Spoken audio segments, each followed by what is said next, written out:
All right, welcome back to another Tableau tutorial with me, Cole Smith. This is part of our Tableau order of operations series, and today we're going to do dimension filters. So I'm going to go ahead and just switch my screen over and show you where that's at in the hierarchy of the order of operations. And we're going to roll straight into Tableau using that NFL offensive player data set, which comes available on Tableau Public. And we're going to go over some examples. So let's get right into it. All right. So as you can see here in our last video, I believe we did fixed LODs and top end and things like that. So right now we're in dimension filters. So let's go over an example, right? Okay. So the thing I want to show you today is I'm going to pull over some players. I'm going to pull over some players that are going to be some quarterbacks and show you like their some of their data, right? So in this instance, I'm gonna pull over my players, and I'm gonna pull over. So I want to look at quarterback touchdowns for a given year. So I'm gonna drag over my touchdowns, drag over the position because I only want to look at quarterbacks. Okay, perfect. Okay, and now I want to also drag over year because I only want to look at certain years. Now, what I'm going to do is for this year, it's listed as a continuous variable. In this instance, I want to see it as a discrete. So I'm just going to go ahead and convert it to discrete. Personally, I like to see it as like not a continuous. Not on a continuum. I like to see it kind of just like as a categorical variable in this instance because I'm not really using it for like time. If that makes sense. So I'm gonna look at like the last year to 2013. Okay. So now you see all the data for 2013 for each quarterback, right? And one of the things that we can do, we can come here to player and we can sort by touchdowns. Okay, cool.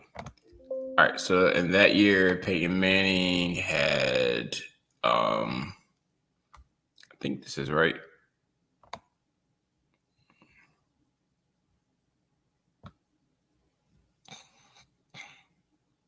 Yeah, I think this is right. I think Aaron Rodgers got that. You're like, why has Aaron Rodgers only got that many?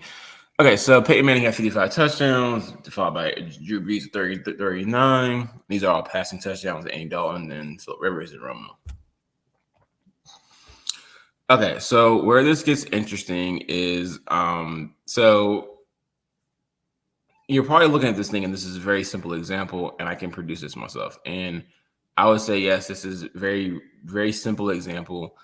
But what I wanted to explain when it comes to dimension filters is how confusing they can be, right? So you see a dimension filter and you're thinking anyone can use this, and yes, that is true. But what's important about a dimension filter is I'm going to go back to here, is that I could have produced the same results as I did with filtering on the player. Not the player, but the position and the year by using an extract filter or a data source filter or a context filter.